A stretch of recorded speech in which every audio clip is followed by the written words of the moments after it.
হযরতে ফারুক জুম্মার নামাজ আদায় করতে গেলেন। ইমাম সাহেব বলে, হায় রে মুসলমান, নবীর প্রেমিকদেরকে হত্যা করা, নবীর প্রেমিকদেরকে দুনিয়া থেকে বিদায় করে দেয়া হয়। ইমাম সাহেব ডাকতে বলে, ও জুম্মার মুসল্লিগণ, কে কে রাজি আছো তুর্কিস্তানে যাইতে? ফারুক হাত উঠায় দিলেন, আমি যাব। ফারুক অদা করে বাড়ি আসলেন। 4 মাসের অন্তঃসত্ত্বা বিবি ঘরের মধ্যে, জোরে বলেন মারহাবা। কয় মাস? 4 মাসের গর্ভবতী বিবি।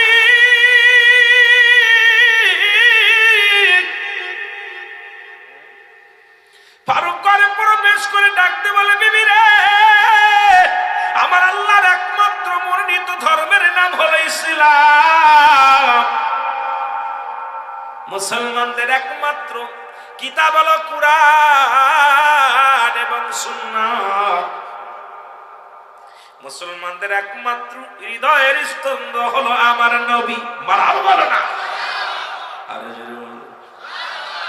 সেই নবীর উপরে আঘাত আনে, ইসলামের উপরে আঘাত আনে। বিবি রে, আমি যাব তুর্কিস্তানের যুদ্ধের ময়দানে। বিবি রে, তুমি একবার বলো কি তোমার মতামত? বিবি ডাকতে বলে, স্বামী আপনি যাবেন যুদ্ধের ময়দানে, আপনাকে বাধা দিব না, আপনাকে নিষেধ করব না। তবে আমি বিধবা, আমি 4 মাসের অন্তঃসত্ত্বা একজন মহিলা, আমার বয়স কম। যদি আপনি চলে যান, এই সন্তানের কি পরিচয় আমি লালন পালন করো? আপনি যদি যুদ্ধের ময়দানে মারা যান, যদি যুদ্ধের ময়দান থেকে না আসেন, এই সন্তানকে আমি কি পরিচয় লালন পালন করব? ফারুক ডাকতে বলে, আমার কাছে 400 দিরহাম আছে, এটা রেখে দাও। আল্লাহু আকবার। 400 দিনার আছে, এটা রেখে দাও, এটা ভালো করে যত্ন করে রেখে দাও। তোমার কাছে আমার একটা দাবি, আমি চলে যাই 6 বছর মাস পরে যুদ্ধের ময়দান থেকে ফিরে আসবো, যদি বেঁচে থাকি গাজী হয়ে ফেরবো। আর যদি মৃত্যুবরণ করি, আমার জন্য দোয়া করবারে বিবি, আমার তোমার দেখা হবে কিয়ামতের ময়দান। জোরে জোরে চিল্লায় বলা যাবে না মারহাবা। বিবিরে, আমি যাবার সময় একটা কথা বলে যাই রে, তোমার গর্ভে যদি কোনো ছেলে সন্তান হয়, তাকে তুমি দিনে এলেমে শিক্ষা দিবা, এই জগতের বড় আলেম বানাইবা। আমাকে তুমি কথা দাও, আমি হয়তো আর ফিরে আসবো না, জীবনের শেষ বিদায় বলে যাই। বিবিরে, যদি আমার পুত্র সন্তান হয়, তুমি তাকে কোরআনের জ্ঞান শিখাবা, হাদিসের জ্ঞান শিখাবা, জগৎ বিখ্যাত একজন আলেম বানাবা, কথা দাও। আর যদি কন্যা সন্তান হয়, তাকে তুমি পর্দার মধ্যে লালন পালন করবা, তাকে পর্দায় রাখবা, কোরআন হাদিস শিক্ষা দিবা, একজন ধার্মিক ছেলে দেখে তারে বিবাহ বন্ধনে আবদ্ধ করাবা। আমার মেয়ে যেন দাউস না হয়, আমার মেয়ে যেন পর্দার ঘর খেলাপ না করে। জোরে বলুন আল্লাহু আকবার। বি বলে, আমি যাব যুদ্ধের ময়দানে, বিদায় দাও।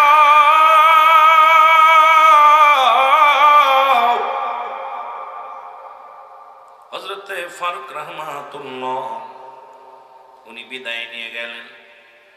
স্বামীর কাছ থেকে অশ্রুমাখা জল নিয়ে, ও মুসলমান শুনে নাও। বিবি তাকায় তাকায় রয়েছে, স্বামীর জন্য পাগল হয়ে চোখের পানি ছাড়তে লাগলেন। কারণ অল্প বয়সী নারী, মাত্র 4 মাসের অন্তঃসত্ত্বা পেটে, গর্ভের মধ্যে সন্তান। বিবি চোখের পানি ছেড়ে কান্দে, বিদায় দিতে চায় না, তবুও বিদায় দিতে হয়। কারণ স্বামী যাচ্ছে ইসলামের জন্য, কোরআনের জন্য, আমার রাসূলুল্লাহর মহব্বতে। জোরে জোরে বলো মারহাবা। যতদূর পর্যন্ত ফারুক ঘোড়ার মধ্যে চড়িয়া, ঘোড়ার পিঠের মধ্যে চড়িয়া, লাগাম ধরিয়া ঘোড়ার পিঠে চোয়ার হইয়া রওনা দিলেন গো। যতদূর পর্যন্ত দৃষ্টি শক্তি যায়, স্ত্রী তাকায় আছে স্বামীর অপেক্ষায়। স্বামী কি হলে চোখের আড়াল হয়ে গেল। এদিন রে রাত আসলো, রাত যে দিন আসলো, দিন ঘুরে সপ্তাহ আসলো, সপ্তাহ ঘুরে মাস আসলো, মাস ঘুরে বছর আসলো। ফারুক ফিরে আসে না বাড়িতে। 27টা বছর পার হয়ে গেল। জোরে বলেন আল্লাহু আকবার। কয় বছর? 27 বছর ফিরে আসে নাই। এই 27 বছরের মধ্যে বিবির চোখের পানি ছেড়ে কান্দার ডাকতে বলে, মালিক, না জানি আমার স্বামী মারা গেছে গো, না জানি স্বামীকে আর ফিরে পাবো। স্বামীর আশা ছেড়ে দিলেন, কিন্তু মক্কা মদিনার বুকে যত মানুষ তুর্কিস্তানে গিয়েছিলেন, যারা ফিরে আসে খবর নেন, আমার ভাই তোমরা কি আমার স্বামীকে দেখছো, আমার ফারুককে দেখছো, আমার বীরকে দেখছো? কেউ বলতে পারে না। এই 27টা বছর বিবি একদিনে রাত্রে ঘুমায় নাই। প্রতিটা রাত স্বামীর অপেক্ষা নাই, দরজার মধ্যে দাঁড়ায় থাকে। আর ছেলে বলে ডাক দে, মা তুমি ঘুমাবে না, আসো বিছনায় আসো।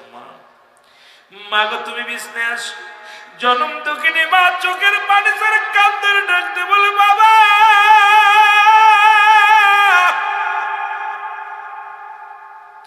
আমি এক দুঃখিনী বিবি রে,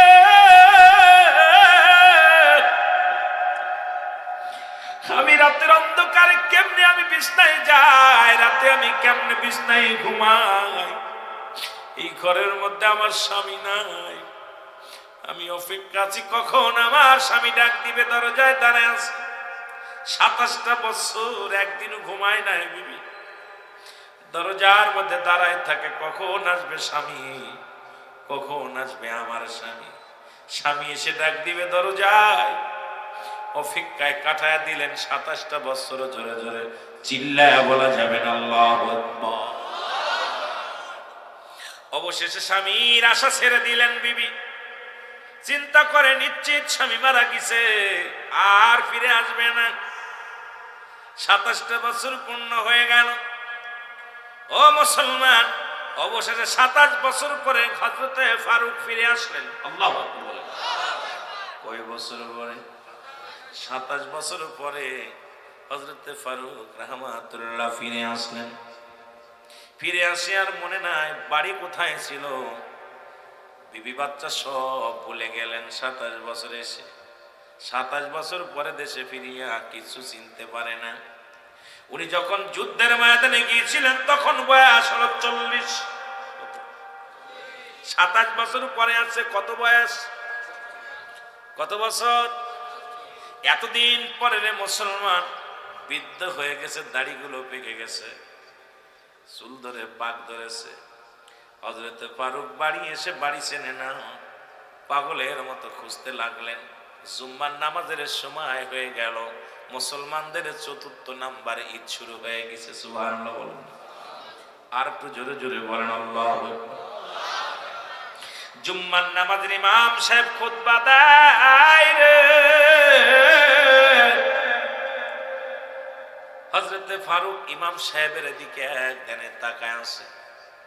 ওই জুম্মার নামাজ যখন পড়তে খুতবা দিয়ে ইমাম সাহেব আলোচনা করে, ফারুক তাকায় চিন্তা করে ছেলের চেহারার লগে ইমাম সাহেবের চেহারার লগে ওই একদম হুবহু মিলে যায় ফারুকের চেহারা। আলোচনা করে ইমাম সাহেব আলোচনা করে। ও মুসলমান শোনে না, হযরতে ফারুক তাকায়া নামাজ আদায় করলেন। ছেলেকে দেখিয়া পরাণাঞ্চন শুরু হয়ে গেল, রক্তের টান, কলিজার টান। ও মুসলমান পাগল হয়ে গেলে নিশ্চিত কয় আমার ছেলে যদি হয়, এই 27 বছর পরে আমি ফিরে আসলাম, নিশ্চিত আমার কলিজার ধনু এত বড় হয়েছে, না জানি আমার ছেলে বড় মৌলানা হয়েছে, না জানি আমার ছেলে বড় আল্লাহওয়ালা হয়েছে। জোরে বলেন মারহাবা। আর একটু জোরে বলেন আল্লাহু আকবার। নামাজ শেষ করে পাগল হয়ে যায় ফারুক, সংসার ছেলে মেয়ের জন্য। কোথায় আমার বিবি? চিন্তা করে নিশ্চিত বাড়িটারি বিক্রি করিয়া বিবি চলে গেছে। না হয় হয়তো ছেলে হয়েছে না মেয়ে হয়েছে জানি না। খুঁজতে খুঁজতে হঠাৎ একদিন রাত্রে, গহীন রাত্রি বাড়ি, ওই চিন্তা করলেন, মনে পড়ে গেল বাড়িটা। বাড়িতে ফারুকের বাড়ি, চারিপাশে প্রাচীর দেয়া ছিল, উঁচু প্রাচীর। ঘোড়া দিয়া লাফ দিয়ে ঘরের বাড়ির ভিতরে ঢুকে গেলেন। আর হযরতে রাবিয়া রাহমাতুল্লাহ, ওই মসজিদের ইমাম, যিনি ইমাম মালিকের উস্তাদ, যার নাম হলো ইমাম। ইমাম মুসলমান শুনে নাও, ও মুসলমান শুনে নাও, দিলের কান্ডা লাগায় শোনো। হযরতে রাবিয়া রাহমাতুল্লাহ, জোরে বলেন আল্লাহু আকবার। রাবিয়া বসরি না, রাবিয়া হযরত ইমাম মালিকের উস্তাদ, যিনি, যারা কিতাবাদি পড়েন তারা শুনে নেবেন। ইমাম মালিকের উস্তাদের নাম কি? কথা কয় না। হযরতে রাবিয়া রাহমাতুল্লাহ, ইনি হলো ইমাম মালিকের উস্তাদ। সুবহানাল্লাহ বলেন না। আর হযরতে ফারুকের সন্তান। সুবহানাল্লাহ বলেন, সুবহানাল্লাহ বলেন। আমার ভাইরা, আমার বন্ধুরা, আমার রাবিয়া রাহমাতুল্লাহ ঘরের মধ্যে, ঘর বাড়ির মধ্যে একটা 4 পায়ে খাটের মধ্যে শুয়েছিলেন। যখন একজন বৃদ্ধ, দাড়ি পাকা বৃদ্ধ, ঘোড়া নিয়ে বাড়ির মধ্যে ঢুকলেন, দূর থেকে রশি টান দিয়ে ঘোড়া থেকে ফেলাইয়া দিলেন।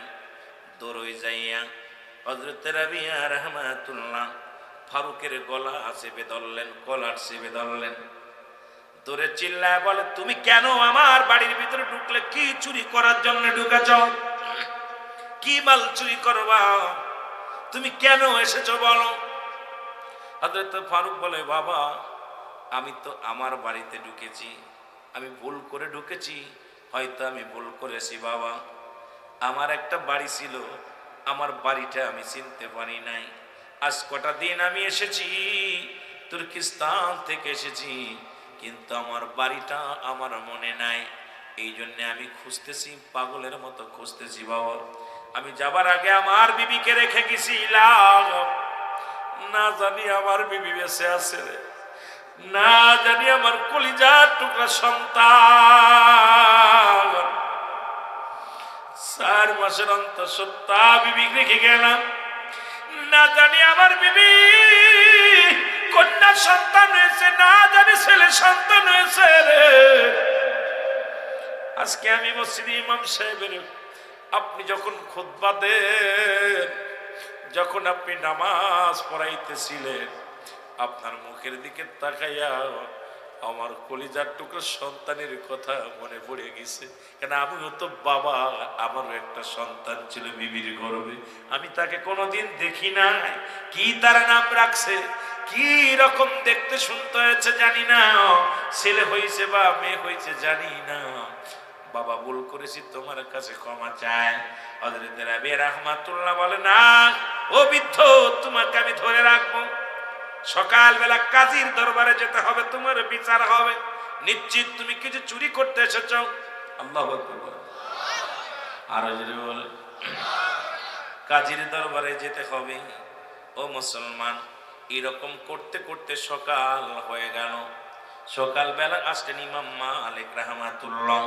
ইমাম মালিক এসে ডাকতে বলে, ফারুকের কলার ধরিয়া ডাকতে বলে, বৃদ্ধ, আমার উস্তাদের বাড়ি কিসের জন্য এসেছিলা? ইমাম মালিকের ইমাম মালিক হলো ছাত্র, আর রাবিয়া রাহমাতুল্লাহ হলো উস্তাদ। আল্লাহু আকবার বলে। তুমি কিসের জন্য এসেছিলা? বলে, ভাই, আমি ভুল করেছি, আমাকে আপনি ক্ষমা করে দেন। বলে, চলো কাজীর দরবারে যেতে হবে। এমন সময় ঘরের ভিতরে থেকে জনম দুঃখিনী মা কণ্ঠের আওয়াজ শুনতে পেরেছে। এবার ইমাম মালিক বলে, আপনার নাম কি? আমার নাম ফারুক, আল্লাহু আকবার বলেন না। আমার নাম ফারুক। আমি আজ থেকে 27 বছর আগে আমার 4 মাসের অন্তর সত্তা বিবিকে তুইয়া আল্লাহ নবীর প্রেমে পড়িয়া ইসলামের জন্য, কোরআনের জন্য আমি তুর্কিস্তানে যুদ্ধের ময়দানে গিয়েছিলাম। যতদিন পর্যন্ত মুসলিম জাতি বিজয় হয় নাই, এই 27টা বছর লেগেছে মুসলমানদের পুরো জয় থেকে জয় ছিনায় আনতে। সুতরাং কোরআনের জয় হয়েছে এই 27টা বছর পরে। আমি ফারুক তুর্কিস্তানের আনাচে কানাচে অমুসলিমদের সঙ্গে যুদ্ধ করেছি, কত না কষ্ট করেছি। এখন দেশে ফিরে এসেছি। আমি এখন আমার বিবি বাচ্চাকে খুঁজতেছি। তোমরা বলতে পারোনি আমার বিবি বাচ্চার খবর জানুনি। ভিতর থেকে আওয়াজ আসলো, ভিতর থেকে জনম দুঃখিনী মা দৌড়ে এসে ডাকতে বলেন, রাবেয়া রে, তুই কার গায়ে হাত দিছিস, কার গলা ধরে রাখছিস? এই যে আর কেউ নয়, ইনি আমার কলিজার টুকরা স্বামী। রাবেয়া রে, ইনি হলো তোর জন্মদাতা পিতা ও মুসলমান হযরতে ফারুক। জোরে জোরে চিল্লায় বলা যাবে না মারহাবা। সঙ্গে সঙ্গে ইমাম মালিকের উস্তাদ হযরতে রাবিয়া বাবার পায়ের মধ্যে পড়ে গেছে রে। যে মা জীবনে বেগানা মহিলার চেহারা, বেগানা পুরুষের চেহারা দেখে নাই, যে মা স্বামীর জন্য চোখের পানি ছেড়ে ছেড়ে কাঁদত, যে মা স্বামীর প্রেমে পাগল হয়ে আসিল, সেই মা জননী বাবার পরিচয় যখন দিছে, হযরতে রাবিয়া সঙ্গে সঙ্গে বাবার কদমের মধ্যে পড়ে চোখের পানি ছেড়ে কাঁদতে লাগলেন। ইমাম মালিক এসে বলে, হুজুর আপনার কাছে আমি ক্ষমা চাই, ইনি আমার উস্তাদ। ফারুক বলে, কি বলতে চান? কয়া, হ্যাঁ আমি ইমাম মালিকের উস্তাদ, আমি ইমাম মালিকের উস্তাদ হলো হযরতে রাবিয়া। জোরে জোরে চিল্লায় বলা যাবে না মারহাবা। স্ত্রী বলে, স্বামী রে, তোমার অপেক্ষা আমি 27টা বছর কাটাইলাম। এই সন্তানকে লালন পালন করতে যা তুমি 4000 দিরহাম দিয়া গিলা গো, এটা আমি খরচ করে পৃথিবীর জগৎ বিখ্যাত আল্লাহর মাহবুব বান্দা তোমার সন্তানকে আমি বানাইছি। এই জগতের বিখ্যাত আলেম, যিনি আলেম উস্তাদ, উস্তাদুল আলেম, যিনি হলো ইমাম মালিকের উস্তাদ। জোরে জোরে চিল্লায় বলা যাবে না মারহাবা। আরো জোরে বলুন। কই বিবি রে, তুমি বানাইছো আমার নবীর প্রেমিক, আর আমি আমার নবীর প্রেমে যুদ্ধ করেছি। এ মুসলমান আজকে ফিলিস্তিনের জমিনে যুদ্ধ হয়, সন্তানের লাশ বাবার কাঁধে, বাবা কাঁদে লাশ কোলে লইয়া রে, মা কাঁদে সন্তানের লাশ বুকে নিয়া, বাবা সন্তান কাঁদে বাবার গোরস্থানে যাইয়া। মানুষের গণ কবর দেয়া হয়। আইরে মুসলমান, কিসের জন্য আজকে সুদ খাও, কিসের জন্য ঘুষ খাও, কিসের জন্য মানুষ হত্যা করো? তুমি তো চিরস্থায়ী নাই দুনিয়ার মধ্যে। কারণ দুদিনের দুনিয়া, 40 বছর 50 বছর কাটাই ভাই জগতের মধ্যে, তারপরে বিদায় নিতে হবে।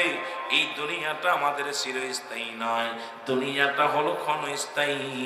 কারণ নবীর প্রেম অন্তরে লাগাইয়া আল্লাহর গোলামি করে যা লাগবে, জোরে জোরে বলেন ঠিক কিনা? আমার ভাইয়েরা, আমার বন্ধুরা আমার, এই জন্য আমি বলে যাই, আজকে মিলাদুন নবীর মাহফিলে আপনাদের কাছে করজোরে দাবি করব, ইসলামটাকে বুকে ধারণ করে, নবীর প্রেম বুকে ধারণ করে যতদিন পর্যন্ত বেঁচে থাকবেন, ইমানের সঙ্গে বেঁচে থাকতে চায়, রাসূলুল্লাহর মহব্বত নিয়ে বেঁচে থাকতে চায়, নবীর ইশকে বেঁচে থাকতে চায়, প্রতিটা নিঃশ্বাসে বিশ্বাসে সত্য ইসলামের মধ্যে থেকে জীবন দিতে চায়, জোরে বলেন ঠিক কিনা? এই দুনিয়ার মুসলমান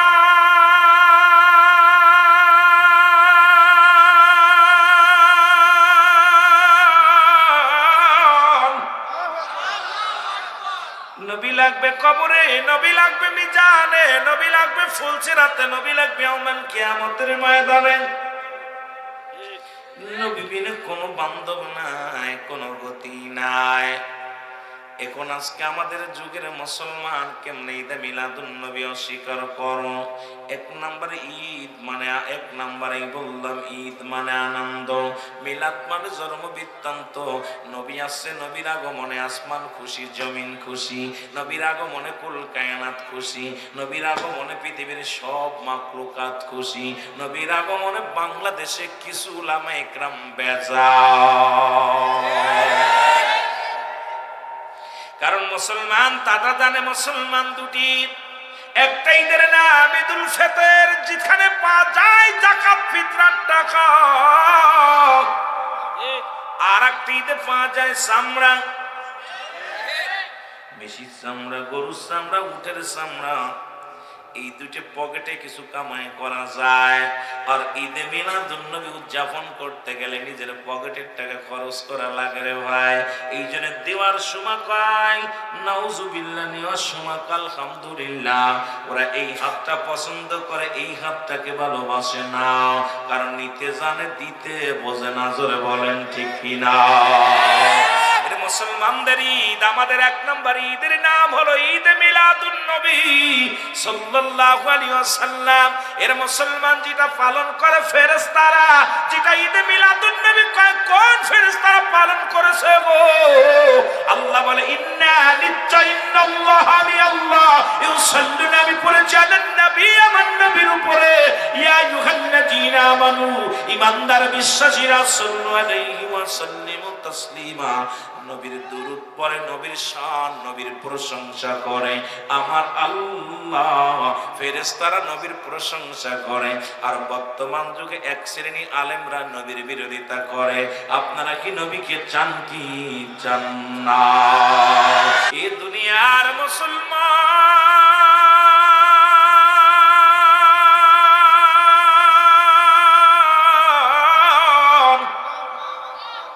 এই জন্য বলতেছিলেন, যদি নবীর মিলাদ অস্বীকার করে বলবেন আজকে পৃথিবীর মধ্যে স্রষ্টার কোন বাধা নেই, মিলাদ নয়, মিলাদ আছে সৃষ্টির। জোরে বলেন ঠিক কিনা? কারণ দুনিয়ার মধ্যে নবীজি আগমন করেছিল, যেটার প্রমাণ করে দিয়েছে আব্দুল মুত্তালিব কাবার সামনে যায়, কাবার ভিতরে 360টি মূর্তি দাঁড়াইয়া রয়েছে মাথা নত করে। আব্দুল মুত্তালিব ডাকতে বলে, ও মূর্তি, মাটির প্রতিমা, আজ কতদিন হলো দেখি, ও মূর্তি, আমি চাই এই পাশে কোনদিন তোদের মাথা মেখে দেখি না, আজকে কেন মাথা নত করিয়া আমার বাড়ির দিকে তাকায় আসিলি রে? মূর্তির জবান খুলে গেছে, আব্দুল মুত্তালিব তুমি খবর জানো না, এই দুনিয়ার মধ্যে আমাকে এখান থেকে তাড়ানোর জন্য, কাবা থেকে বিতাড়িত করার জন্য নবীদের নবী রাহমাতুল লিল আলামিন দুনিয়ার মধ্যে আগমন করেছে। জোরে বলেন মারহাবা। আর একটু জোরে বলা যাবেন আল্লাহু আকবার। কাবা ঝুঁকে গেছে রাসূলের আগমনে গো, শরিয়াতের কিবলা হলো কাবা, কাবা ঝুঁকে গেছে। আব্দুল মুত্তালিব কয়, কাবা তোরে ভাঙ্গার জন্য আমরা বাচ্চা এসেছিল, কত সৈন্য সামর্থ্য নিয়ে এসেছিল, একটা ইট খসাইতে পারে নাই। আপনারা সূরা কি পড়েছেন বাজান? আলাম তারা, আপনি কি দেখেন নাই? সূরা ফিল। জোরে কোন ঠিক কিনা? আল্লাহ বলে, হাবিব আপনি কি দেখেন নাই? নবী তখনও আসে নাই, দুনিয়ার মধ্যে আগমন করে নাই। ও মুসলমান দিলের কান্ডা লাগা শোনো, তখন নবী দুনিয়ার মধ্যে আসেন নাই। নবী আসার 26 দিন আগে কাবা শরীফ আক্রমণ করেছিল আব্রাহা বাদশাহ, ওই কাবা ঝুঁকে গেল রাসূলের প্রেমে।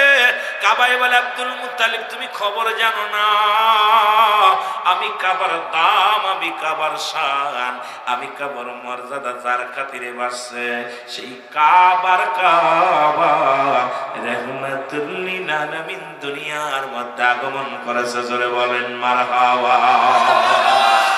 এই দুনিয়ার মুসলমান,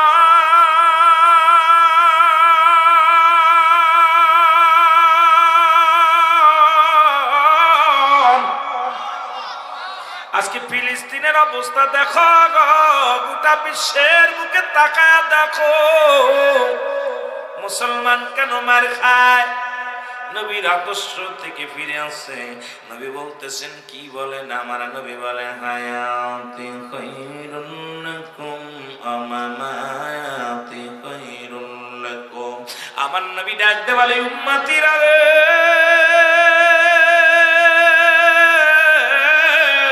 আমি নবী দুনিয়ার মধ্যে আগমন করেছি আমার উম্মতের জন্য কল্যাণ স্বরূপ গো। জোরে বলো মারহাবা। আজকে নবীর আগমন যারা অস্বীকার করো, দিলের কান্ডা লাগায় নাও। নবী বলেন, উম্মতিরা রে, আমার হায়াতের জিন্দেগি, শরিয়াত, তরিকত, হাকিকত, মারফত, যেদিকে তাকাও আমি নবী, যেদিকে তাকাও আমি নবী। নবী বলে, উম্মতিরা রে, আমি নবী দুনিয়ার মধ্যে আগমনটা আমার উম্মতের জন্য করলেন কারণ হায়াতি খায়রুল লাকুম। জোরে জোরে চিল্লায়া বলা যাবে না মারহাবা। এখন নবী দুনিয়ার মধ্যে আছে, আপনারা খুশি না বেজার? আরো জোরে বলেন, খুশি না বেজার? এ মুসলমান শোনো, আবু জাহেলের দলেরা জীবনেও খুশি হতে পারবে না, হকবার লোকেরা কোনোদিন খুশি হতে পারবে না, দুশমনের রাসূল কোনোদিন খুশি হতে পারবে না।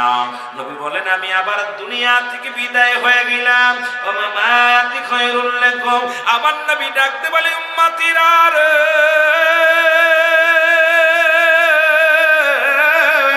আমি নবী দুনিয়া থেকে বিদায় নিলাম, এটা আমার উম্মতের জন্য কল্যাণ কারণ। জোরে বলো মারহাবা, আর একটু জোরে বলো মারহাবা।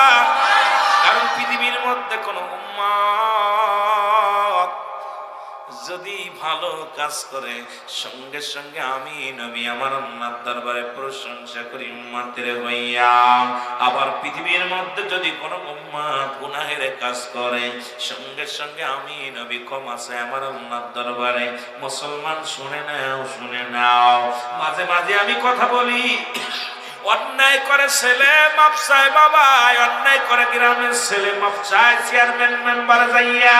এমন নবীর উম্মত হইলাম, ভুল করি আমি ক্ষমা চাই আমার নবী, অন্যায় করি আমি মাপ চাই আমার নবী। সেই নবীর পক্ষে থাকার দরকার আছে কি না? আজকে নবীর বিরোধিতা করে কারা? এ মুসলমান, আমি প্রায় মাহফিলে বলি, নবীর জাতের সংখ্যা ছিল 9 জন, এদের মধ্যে ইমানদার হলো 2 জন। জোরে বলেন, কয়জন? এই 2 জনের মধ্যে একজনের নাম হলো আমিরে হামজা, আর একজনের নাম আব্বাস। বাকি 7 জনই রাসূলের দুশমনী করেছে। এই 7 জনের বংশধর যারা মিলাদ ক্যাম্প পড়ে না, তারা ওই 7 জনের বংশধর যারা ঈদে মিলাদুন নবী মানে না, তারা ওই 7 জনের বংশধর যারা নূরের নবী মানে না, তারা ওই 7 জনের বংশধর যারা নবী শাফায়াত করনেওয়ালা মানে না, তারা ওই 7 জনের বংশধর যারা নবীকে কষ্ট দিয়ে কথা কয়, তারা ওই 7 জনের বংশধর যারা এই জামানার ফিতনাবাজ হলো তারা। নবীর ফুফুর সংখ্যা ছিল 6 জন, এদের মধ্যে ইমানদার হলো 2 জন। একজনের নাম হযরত ইউসুফ, আর একজনের নাম হযরত ওমর। বাকি 4 জনই রাসূলের সঙ্গে দুশমনী করেছিল। ওই 4 মহিলার বংশধর যারা নবী মানতে পারে নাই কোনদিনও, তারা জোরে জোরে চিল্লায়া বলা যাবে না ঠিক কিনা? আজকে আয়াতুল্লাহ পাড়ার জমিনে, ও মুসলমান, শাহাদাতপুরের জমিনে, সিরাজগঞ্জের জমিনে এইরকম মানুষের অভাব নাই। উপরে দাড়ির মধ্যে নবী, টুপির মধ্যে নবী, পাগড়ির মধ্যে নবী, ইমানের মধ্যে নবী নাই, নবী নাই। মানব জীবনের অমূল্য সম্পদের নাম হলো ঈমান। ব্যক্তির জীবনের অমূল্য সম্পদের নাম আছে রূহ। রূহবিহীন যেমন বডির কোনো মূল্য নাই, এ মুসলমান, দেখতে শুনতে ভালো, রূহটা নাই, এই বডির কোনো দাম আসেনি। কথা বলেন, দাম আসেনি? কিন্তু হাত একখান নাই, পা একখান নাই, চোখ নাই, রুহুটা আছে হৃদয়ের মধ্যে, আপনার এই দেহের মধ্যে রুহু আছে, বডির দাম আছে। যদিও 6 বছর পরে থাকেন আপনাকে মাটি দিবে না, যদিও 10 বছর পরে থাকেন আপনাকে বিদায় করে দিবে না, কিন্তু রুহুটা যার সঙ্গে সঙ্গে আর 1 মিনিট আর দেরি করতে চাইবে না। হয়তো 2 বেলা পরে না 1 বেলা পরে বিদায় করে দিবে। আপনারা জোরে বলেন ঠিক কিনা? ব্যক্তির জীবনের অমূল্য সম্পদের নাম রুহু, মানব জীবনের অমূল্য সম্পদের নাম ঈমান। মারহাবা বলেন। ঈমানটা কি লা ইলাহা ইল্লাল্লাহু মুহাম্মাদুর রাসূলুল্লাহ সাল্লাল্লাহু আলাইহি ওয়াসাল্লাম। এখন ঈমান আর আমল আবার 2 ভাগে বিভক্ত, একটা হলো আমল, একটা হলো ঈমান। দাড়ি রাখছেন এটার নাম আমল, নামাজ পড়েছেন এটার নাম আমল, কুরআন পড়ছেন এটার নাম আমল, যাকাত দিয়েছেন এটার নাম আমল, সালাম দিয়েছেন এটার নাম আমল, তাসবিহ করেছেন এটার নাম আমল, পর্দা করেছেন এটার নাম আমল, পিতামাতার খেদমত করেন এটার নাম আমল। কিন্তু ঈমানদার কার? ঈমান হলো নবী মুহাম্মাদুর রাসূলুল্লাহ। জোরে জোরে চিল্লা বলা যাবে না মারহাবা। এর যাদের ঈমান আছে গো,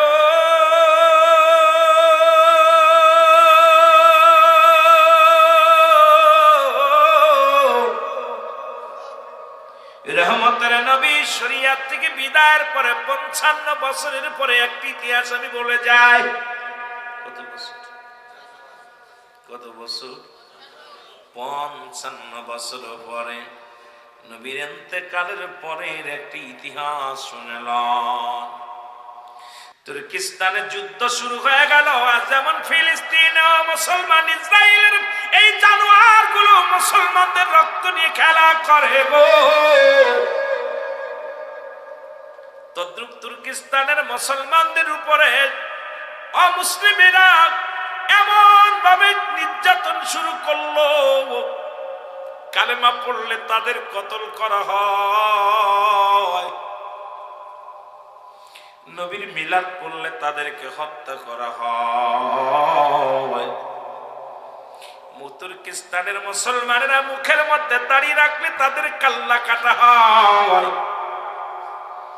নবীর ইন্তেকালের 55 বছরের পরে ইতিহাসটা শুনলাম। এমন যুদ্ধ শুরু হয়ে গেল, কুরআনের হাফেজদের ধরে ধরে হত্যা করা হলো। কুরআন চিরতরে বিদায় করে দিতে হবে তাদের ধারণা, ঠিক কিনা? কুরআনটাকে চিরতরে ধূলিসাৎ করে দিবে তাদের একমাত্র মনের আশা। কোরআনটাকে মানুষ ভুল ধারণা করে দিবে, এটা তাদের মনের আশা।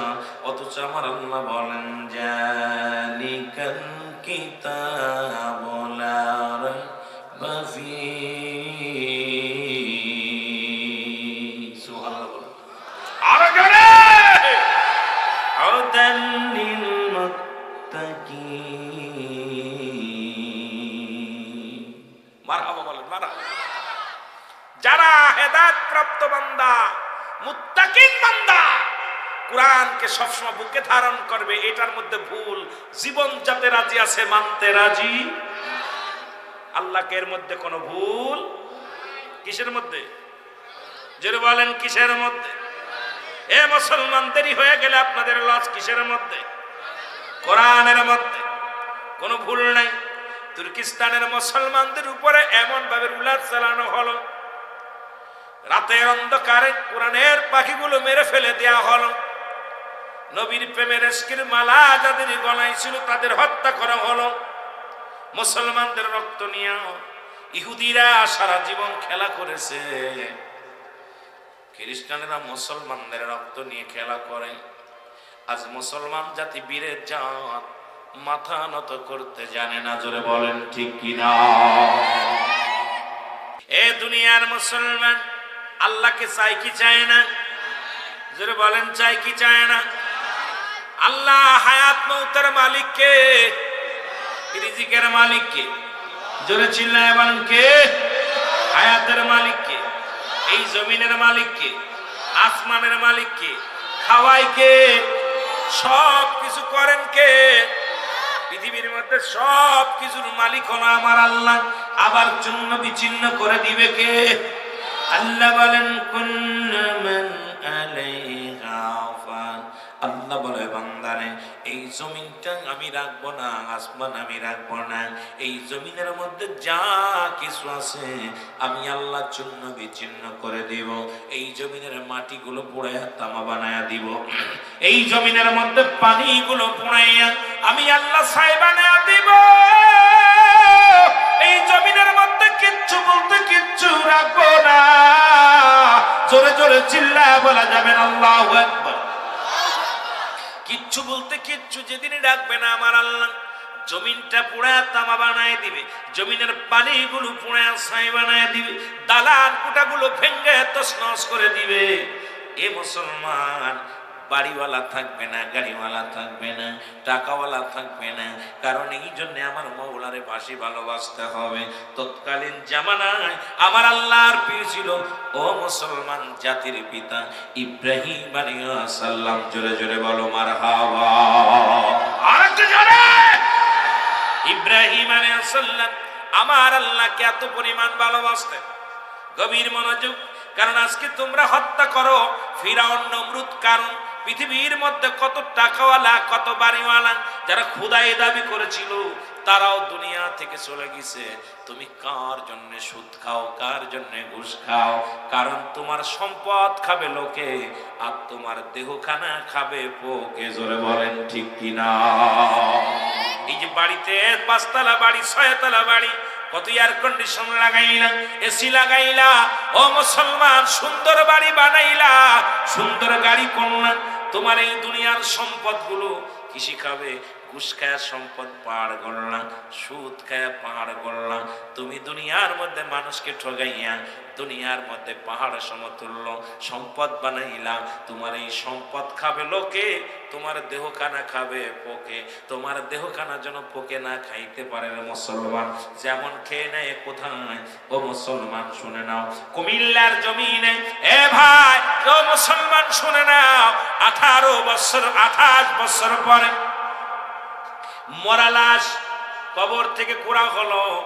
ওনার লাশ খানার কাপড়ের কাপড় পচে নাই, ওনার গায়ের রক্ত, ওনার কাপড়ের যখন লাশখানা উঠাইতে গিয়েছে পায়ের মধ্যে খোঁচা লাগছে, তাজা রক্ত বাইর হয়ে গেছে।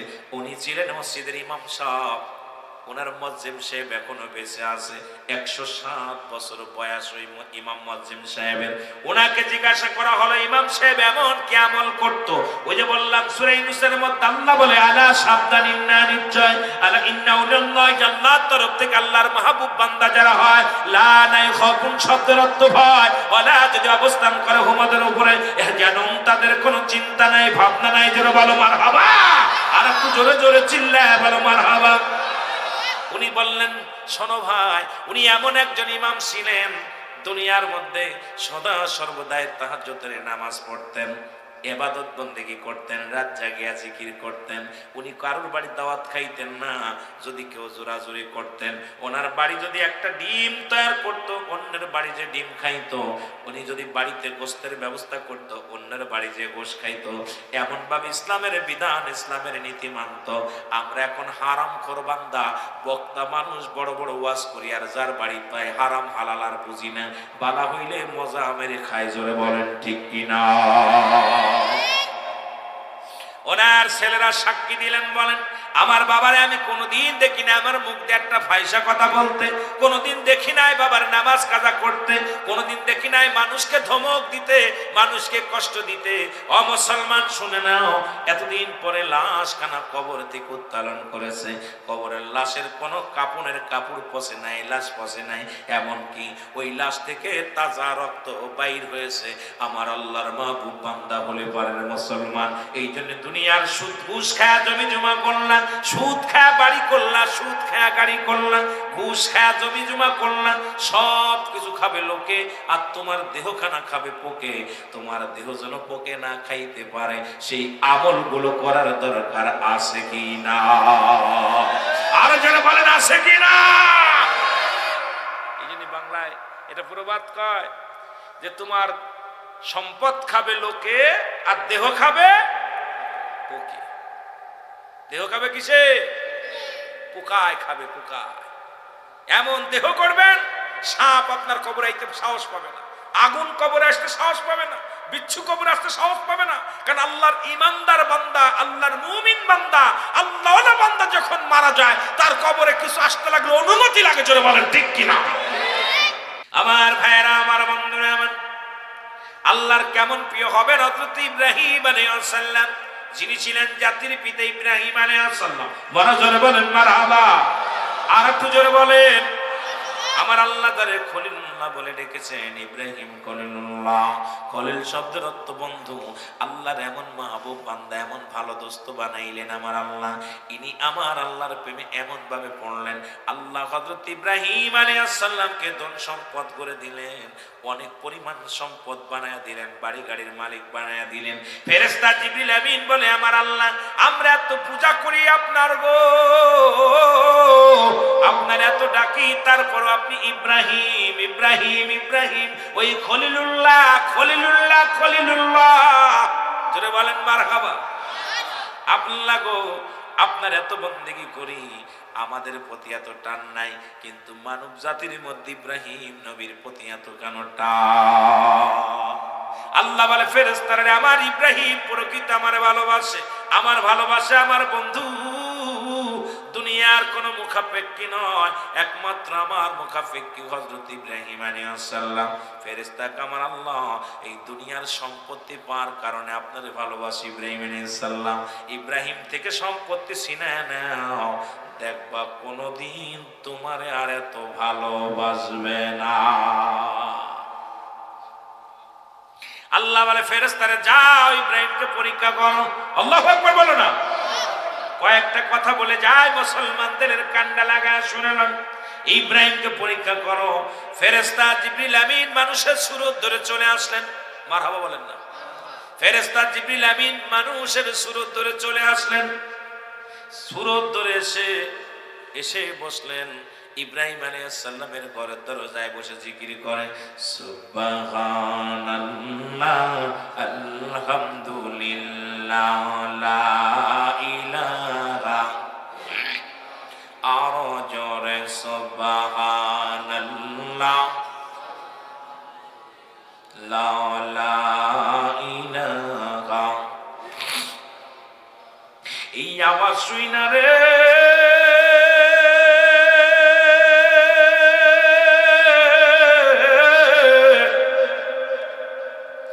ইব্রাহিম নবী পাগল হইয়া ঘর ছাড়িয়ে এসে দেখে পথিক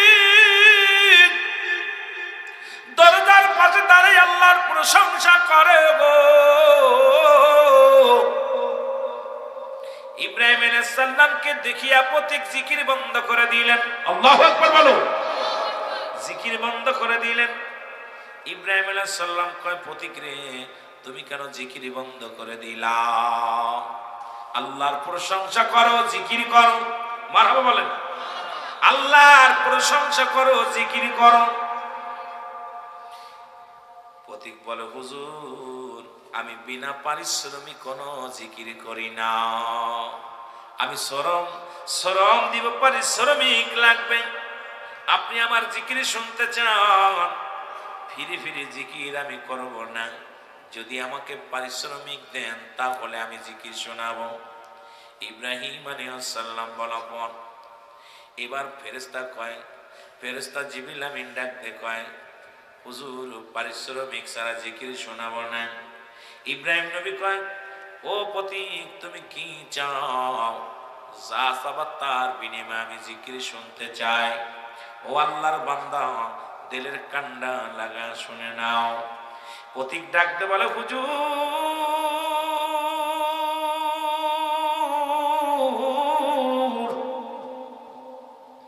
আপনার যত বকরির পাল আছে এগুলো যদি আমারে দিয়া দেন, যত বকরির পাল আছে এগুলো যদি আমারে দিয়া দেন তাহলে আমি আপনাকে জিকির শোনাবো।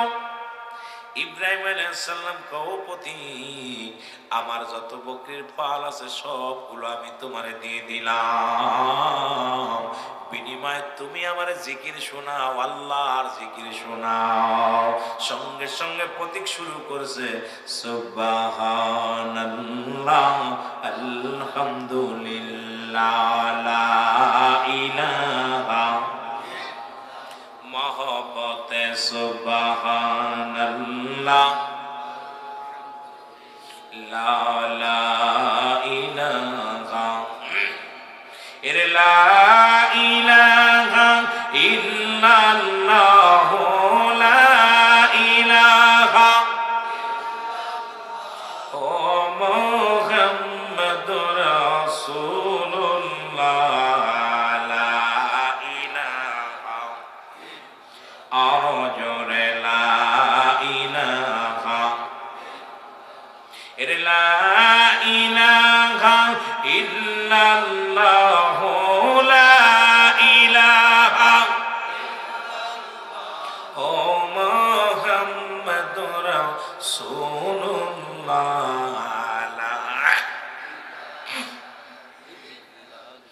ইব্রাহিম আলাইহিস সালাম ডাক দিয়ে বলে পতি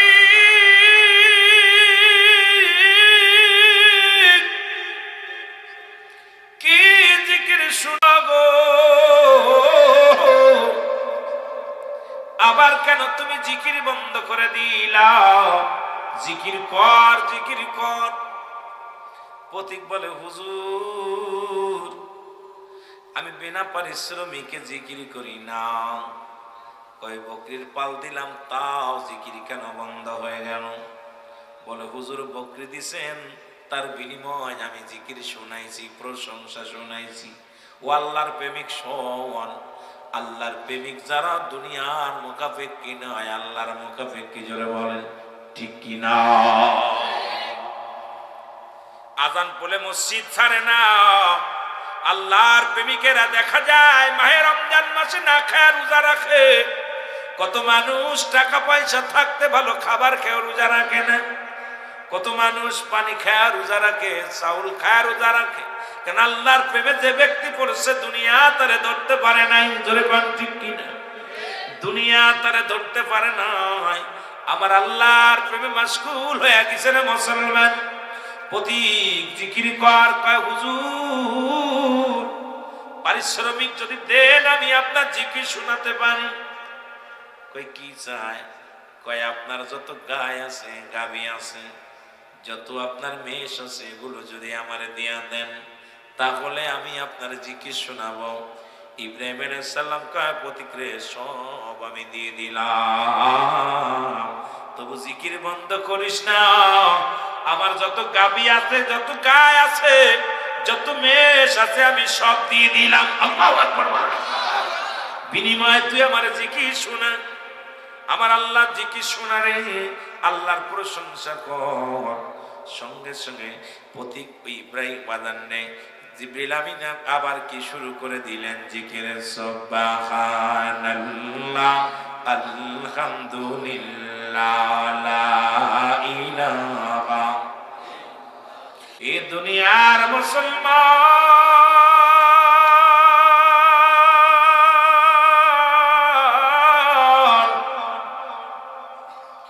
ইব্রাহিম আলাইহিস সালাম ডাক দে কয় প্রতিক্রে জিকির কর, জিকির কর, জিকির বন্ধ করিস না। প্রতীক বলে হুজুর জিকির আমি করতে পারি, বিনা পারিশ্রমিকে করব না। কয় আপনার যত জমা জমি যা কিছু আছে আমার যদি দিয়া দেন তার বিনিময়ে আমি জিকির করব। ইব্রাহিম আলাইহিস সালাম কয় দিয়ে দিলাম।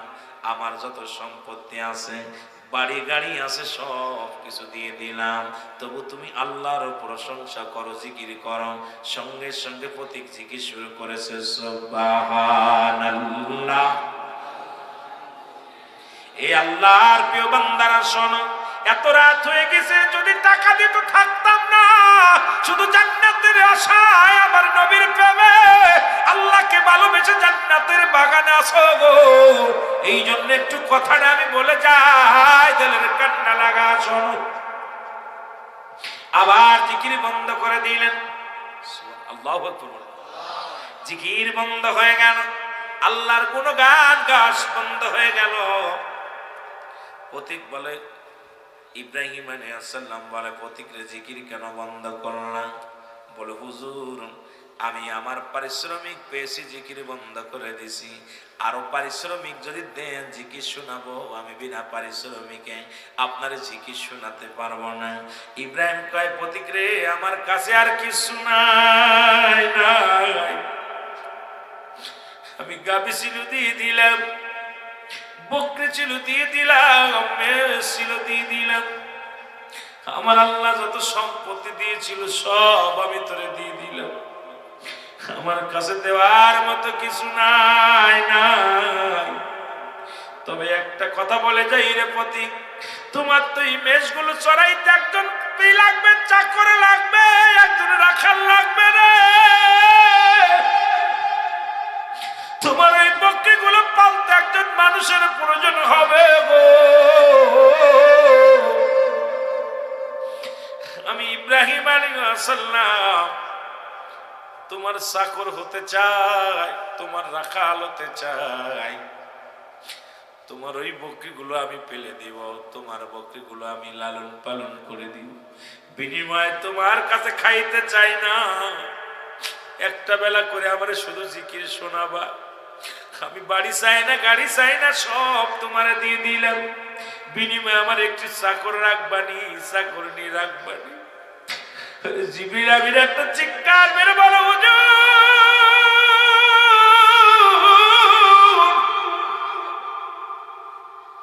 হুজুর আমি পরাজয় মেনেছি আপনার কাছে, আপনি আল্লাহর খাস গোলাম, আপনি আমার আল্লাহর প্রিয় গোলাম গো। ইব্রাহিম আলাইহিস সালাম ডাকতে বলে পথিকরে তুমি কি বলতে চাও? হুজুর আমি কোন মানুষ নয়, আমি হলাম জিবরিল আমিন। আল্লাহু আকবার বলেন। আমি ফেরেশতা জিবরিল আমিন। আপনি ধন সম্পদ আমার বড় গুসা হয়েছিল, কারণ আমরা এত আল্লাহর নিকটবর্তী থাকি গো, আল্লাহকে এত ভালোবাসি, আল্লাহর গোলামি করি, কিন্তু সদা সর্বদাই শুধু আপনার প্রশংসা শুনি। এটা দেখে আমরা গুসা হয়েছিলাম, বলেছিলাম আপনি হয়তো দুনিয়ার সম্পদ পায়া আমার আল্লাহরে ভালোবাসেন, আর আমরা ফেরেশতা বিনা স্বার্থে ভালোবাসি, আপনি স্বার্থ পায়া ভালোবাসেন। আমার আল্লাহ কয় ফেরেশতারে খবর লও, এই দুনিয়ার মধ্যে আমার ইব্রাহিম দুনিয়ার মুখাফেকি নয়, আমার ইব্রাহিম যে আমার পাগল, এই প্রমাণ করতে আইসিয়া আমি আপনার কাছে পরাজয় মেনে নিছি। আল্লাহর নবী গো আমি জিবরিল আমিন আপনার কাছে ক্ষমা চাই, এই লন আপনার গাভীর পাল, এই লন আপনার মশির পাল, এই লন আপনার সম্পত্তি, আমার কিছু লাগবে না, কারণ আপনি যে আল্লাহর প্রিয় মাহবুবের বুঝতে কোনো বাকি নাই। ও দুনিয়ার মুসলমান শুনে নাও, এই জন্য যারা দুনিয়ার মুখাপেক্ষী দুনিয়া ধরল, এই দুনিয়া ছেড়ে দাও, দুনিয়া তোমাকে আঁকড়ে ধরবে গো। এই দুনিয়ার মোহে পড়িয়া নামাজ ছেড়ে দিলা, এই দুনিয়ার মোহে পড়িয়া রোজা ছেড়ে দিলা, এই দুনিয়ার মোহে পড়ে সুদ খাইলা, ঘুষ খাইলা, হারামখোর বান্দাগুলো দুনিয়ার মধ্যে জীবন যাপন করলা, এই দুনিয়া থেকে বিদায় নিতে হবে। একবার কেন চিন্তা করো না, এই দুনিয়ার মধ্যে কিচ্ছু নিয়ে কবরে যেতে পারবা না, কবর কাউকে ছাড়বে না, ওই মালাকুল মউত কাউকে ছাড়বে না, ওই মালাকুল মউত আজ হোক কাল হোক ধরবে, এর মধ্যে কোনো সন্দেহ নাই। জোরে বলেন ঠিক কি না? আর একটু জোরে বল আল্লাহু আকবার।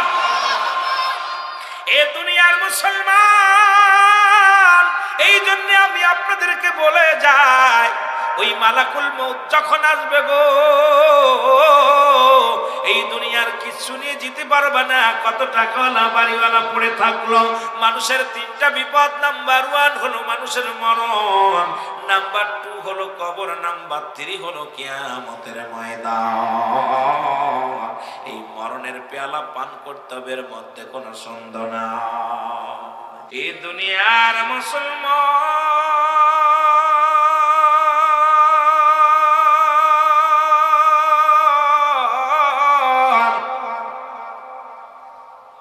এই পৃথিবীর মধ্যে আসার একটা সিরিয়াল আছে, যার কোনো সিরিয়াল নাই।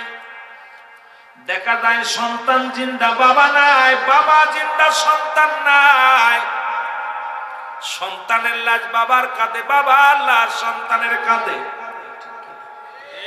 কথাগণ ঠিক কিনা? সন্তানের লাশ বাবার কাঁধে, বাবার লাশ সন্তানের কাঁধে। ওই সন্তানের লাশ বহনকারী বাবা জানে গো সন্তানের লাশ কত ভারী। সন্তান জানে বাবার লাশটা কত ভারী। কত মানুষের দাফন করাইলাম, কাফন করাইলাম। আজকে ঈদে মিলাদুন নবীর মাহফিলে আসিয়া কয়েকটা ছোট্ট ছোট্ট বিষয়ের উপর আলোচনা করলাম। মুসলমান দিলের কান্ডা লাগায় শুনতে হবে, আমল করতে হবে। এই জন্য দুনিয়ার চাইতে আমার মাওলারে বেশি ভালোবাসতে হবে। আমার দাদু ভাইয়েরা শুনে নাও, শুনে নাও, এই দুনিয়া থেকে বিদায় হয়ে যেতে হবে। আল্লামা মুফতি আমজাদ আলী সাহেব একটা কিতাব লাগলো গো,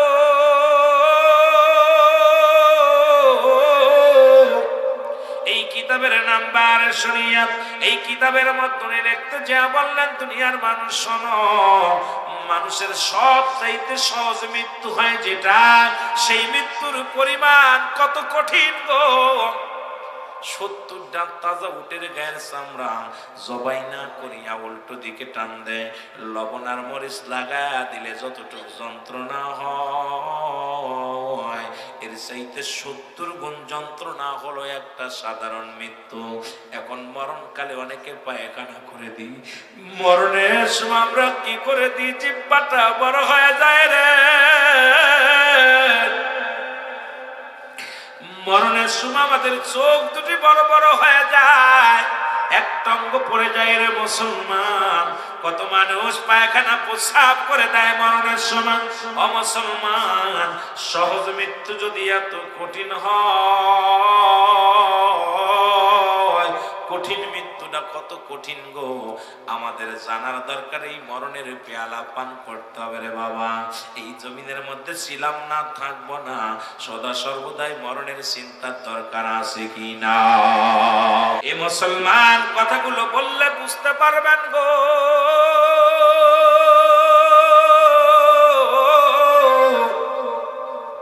হযরত ঈসা আলাইহিস সালামের মা মরিয়ম আলাইহিস সালাম,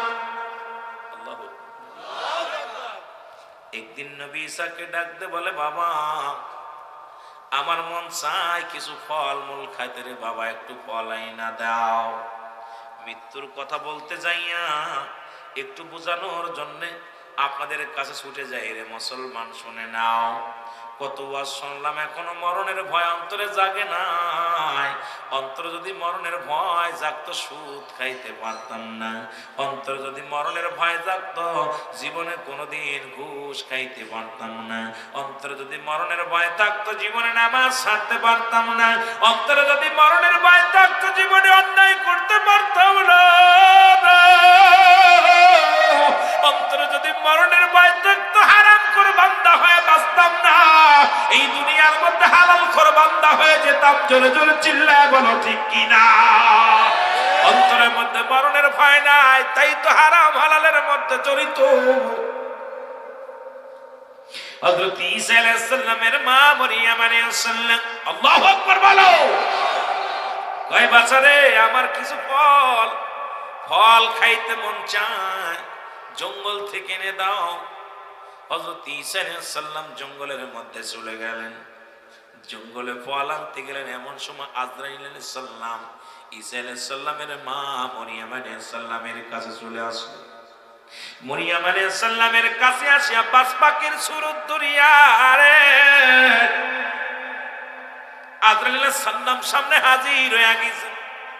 আজরাইল সালাম দা, আসসালামু আলাইকুম মা মরিয়ম। মারহাবা বলো। মরিয়ম কয় আলাইকুম আসসালাম। কে গো তুমি? তোমারে তো চিনলাম না।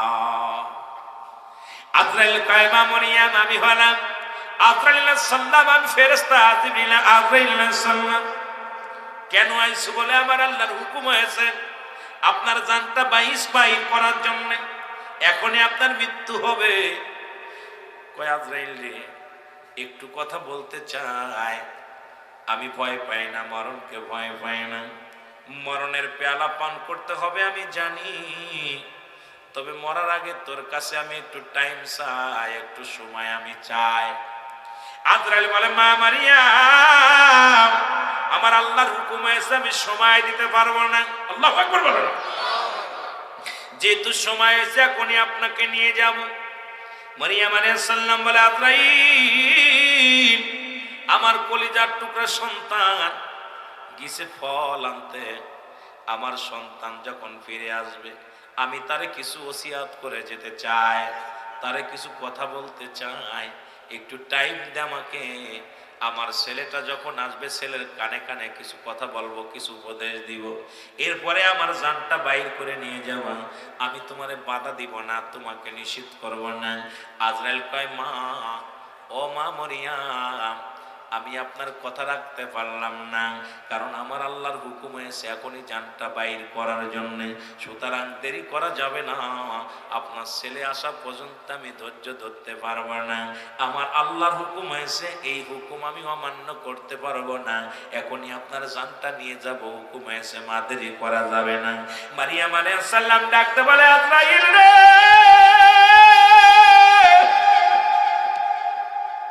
আরে কলিজার দন গিতে জঙ্গলে ফল আনতে রে, এতটুকু যদি দেরি না হয়, দেরি না সহ্য করতে পারো, আমার আল্লাহর হুকুম যদি হয়, আমার জানটা বাইর করে নিয়ে যাও। এই দুনিয়ার মধ্যে আমি বাঁচতে চাই না, নিয়ে যাও, তবু আমার খুদার, আমার আল্লাহর হুকুম অমান্য করো না। আমার আল্লাহর যদি হুকুম হয়, আর দেরি করো না। ওরে আজরাইল, আমার জানটা নিয়ে যাও। জোরে জোরে চিল্লায় বলা যাবে না মারহাবা। আজরাইল চোখের পানিগুলো ছেড়ে দিয়া বলে, মা মরিয়াম, আপনার নবী হযরত ঈসা আলাইহিস সালাম জগৎ বিখ্যাত একজন নবী। এই পৃথিবীর মধ্যে তার সঙ্গে কথা বলবেন, কিন্তু আমি সময় দিতে পারলাম না। মাগো, আপনার রূহটা বাইর করে নিয়ে গেলাম। যে কথা সেই কাজ। মরিয়ম আলাইহিস সালামের রূহ বাইর হয়ে গেল। মরিয়ম আলাইহিস সালাম জগতের মধ্যে পড়ে গেলেন। আল্লাহু আকবার বলো, আর একটু জোরে বলো। হযরত ঈসা আলাইহিস সালাম ফল নিয়ে চলে আসলেন।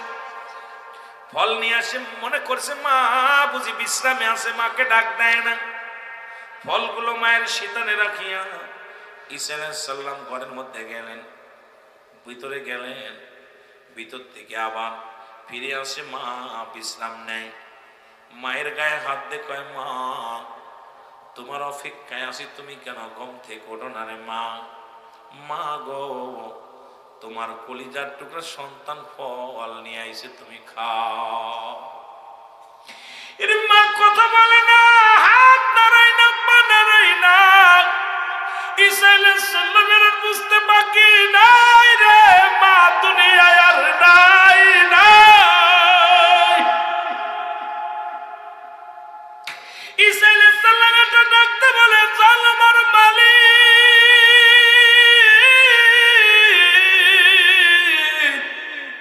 ওরে জনম দুঃখিনী মা চাইলো খাইতে ফল, ফল এনে মাকে খাওয়াইতে পারলাম না।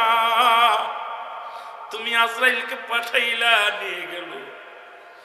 আল্লাহ, তুমি তো আমাকে ক্ষমতা দিছো, মরা মানুষ জিন্দা করার পাওয়ার আমারে দিছো। এই দুনিয়ার মধ্যে মাবুদ গো, আমাকে তুমি একটু ক্ষমতা দাও, আমি আমার মায়ের সঙ্গে কথা বলতে চাই। আমি আমার মায়ের সাথে একটা কথা জানতে চাই রে,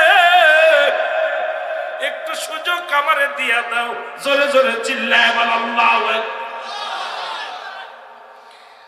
জিবরিল আমিন আসিয়া বলে, হুজুর, এই ক্ষমতা আল্লাহ আপনারে দিয়েছে, আপনার মারে আপনি জাগাইতে পারেন। হযরত ঈসা আলাইহিস সালাম ডাকতে বলে, মা মা ওঠো। সঙ্গে সঙ্গে মা মরিয়ম আলাইহিস সালাম উঠে বলেন, আল্লাহু আকবার বলেন। মা উঠা পর বলে, বাবা তুমি ফল নিয়ে আইছো? সুবহানাল্লাহ বলেন। কয়, মা গো, আমি ফল নিয়ে আইছি তোমার জন্য। কয়, বাবা রে, ফল আমি খাবো না, আমার বিদায় ঘন্টা বেজে গেছে, বিদায় ঘন্টা বেজে গেছে। ঈসা আলাইহিস সালাম ডাক দে বলে, মা তোমার কাছে আমি একটা কথা জিগাইব রে মা, বেশি নয়। মা গো, তোমার আদর আলাইহিস সালাম যখন জানটা বাইর করেছে তোমার কি কষ্ট হয়েছে? আরে মা মরিয়ম ডাকতে বলে, আমার বাচ্চা সন্তান, আমি মারিয়ামের জানটা যখন বাইর করেছিলাম, আমি মারিয়াম পৃথিবীর সবচেয়ে যন্ত্রণা পেয়েছি। মালাকুল মউত আমার যখন জানটা বাইর করেছে রে, তোর জন্ম দুঃখিনী মা, তোর ডেলিভারি হতে যায় যতটুকু কষ্ট না হয়েছে, ওই আমার জানটা যখন সিনা থেকে আজরাইল ছিনিয়ে নিয়ে গেছে, হাজার পরিমাণ কষ্ট পেয়েছি। আমার প্রতিটা শিরা উপশিরা সমস্ত রগগুলো ছিঁড়ে গেছে, এত যন্ত্রণা আজরাইল আমারে দিয়া দিছে। জোরে জোরে চিল্লা বলা যাবে না আল্লাহু আকবার।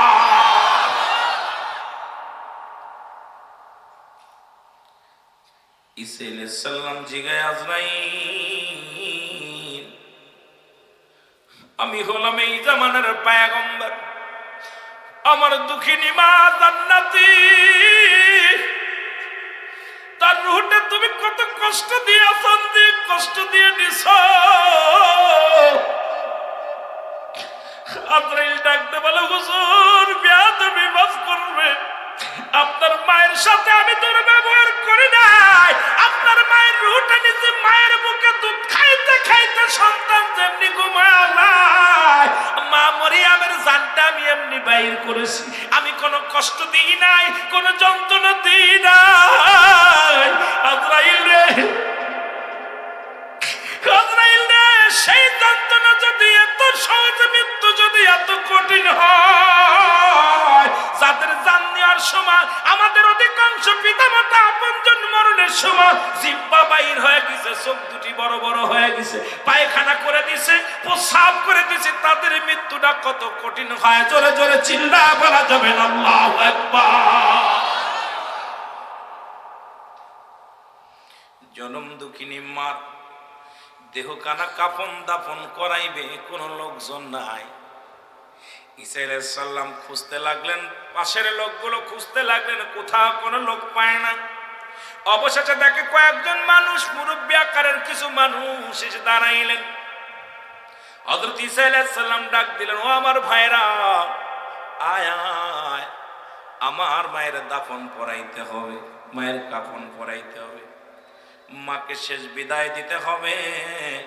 আমি কলিজার টুকরা সন্তান। ঈসা আলাইহিস সালাম হলেন ইমাম, ফেরেশতারা হলেন মুসল্লি। হযরত ঈসা আলাইহিস সালামের মা মরিয়মকে জানাজা পড়ানো হলো, কবরে নেওয়া হলো, গোসল করানো হলো, কাফন দাফন করানো হলো। ঈসা আলাইহিস সালাম মাকে হারাইয়া বড্ড পাগল হয়ে গেলেন। মার কারমা এমন দুঃখিনী মা হারাইয়া হযরত ঈসা আলাইহিস সালাম আমার আল্লাহ জিবরিল আমিনকে ডাকতে বলে, জিবরিল ঈসা আলাইহিস সালামের কাছে যাও, ওই মায়ের প্রেমে আর যেন না কান্দে, কারণ তিনি ইসলামের দাওয়াত দিতে বলো, লা ইলাহা ইল্লাল্লাহু ঈসা রূহুল্লাহ। জোরে জোরে চিল্লা বলা যাবে না মারহাবা। ঈসা আলাইহিস সালাম দেখুন দিনের দাওয়াত দেওয়া শুরু করলো। এরে মুসলমান, কাফের বেঈমানেরা দুশমনি শুরু করে দিল। এতদিন ঈসা আলাইহিস সালাম ছিল ওদের চোখের মণি, নয়নের মণি।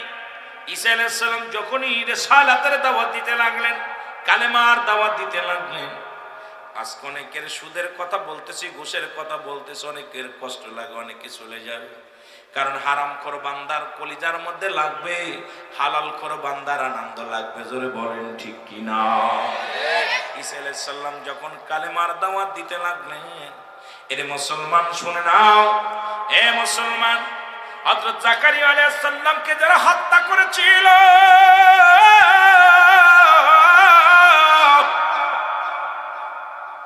এর বনি ইসরাইলের কত নবীকে যারা হত্যা করেছিল শুধু দাওয়াত দেওয়ার জন্য। আল্লাহু আকবার বলেন। হযরত ঈসা আলাইহিস সালামকে মারার ষড়যন্ত্র করলো, ঈসা আলাইহিস সালামকে দোয়া করল, আমার আল্লাহ এই দুনিয়াতে কাফের বেঈমানরা আমার জাকারিয়া আলাইহিস সালামকে দুনিয়া থেকে বিদায় করে দিয়েছে, ঈসা আলাইহিস সালামকে দুনিয়া থেকে বিদায় করে দিয়েছে, কত নবীরে বিদায় করে দিয়েছে। শুনে নাও, শুনে নাও, আমি নবী হতে চাই না, নবী যা বানাইছো আমার আল্লাহ, তুমি আখেরি নবী এই দুনিয়া। নবী ঈসা আলাইহিস সালাম দাওয়াত দেয়, আমি আল্লাহর পয়গম্বর, তবে শেষ জামানের একজন নবী আসবে। আজকে মিলাদুন নবীর ওয়াজ শোনো গো, কই থেকে কই যায়। বলতেছিলেন শেষ জামানের একজন নবী আসবে, যিনি নবী কুলের সম্রাট। শেষ জামানের একজন হাবিব আসবে, যিনি নবীদের সম্রাট, দু জাহানের সম্রাট, রাহমাতুল লিল আলামিন। তার নাম হবে আহমদ। জোরে বলেন আল্লাহু আকবার। এই আহমদ নবীর যারা অনুসরণ করবে, আহমদ নবীর যারা উম্মাহ তবে তারা ধন্য হয়ে যাবে। এই কথা যখন শুনতে পাইলেন, ঈসা আলাইহিস সালাম দোয়া করে, আমার আল্লাহ আমি নবীর দরজা আমারে বন্ধ করে দাও, ওই নবীর উম্মত বানায় আমারে পাঠাও। আল্লাহ কবুল করেছে, ওই কাফের বেঈমানদের হাতে মরণ দেয় না। আমার আল্লাহ হযরত ঈসা আলাইহিস সালামকে দুনিয়া থেকে উঠায় নিয়ে গেছে। এই ঈসা আলাইহিস সালাম আখিরি নবী, নবীদের নবী, মিলাদুন নবী, রাহমাতুল লিল আলামিনের উম্মত হইয়া দুনিয়ার মধ্যে জোরে জোরে বলো মারহাবা।